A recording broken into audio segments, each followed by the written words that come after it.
How to send high quality photos on Facebook Messenger. Hey everyone, welcome back to the channel. In today's video, I'll show you how to send high quality photos on your Facebook Messenger. So if you have noticed your image loses quality when sent through Messenger, don't worry. I'll guide you through the steps to send them in SD. So now without further ado, let's get started. So first thing first, launch the Messenger app on your device, and this will take you to the home page of Messenger. And once you are here, simply open the chat of a person that you want to send the high quality photo to.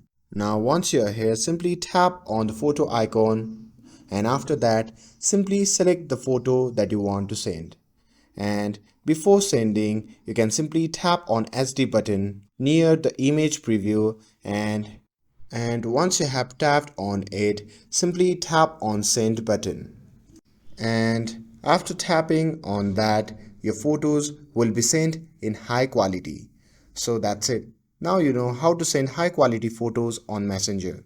With this, if you found this video helpful, then don't forget to like, share and subscribe to get up to date for more videos.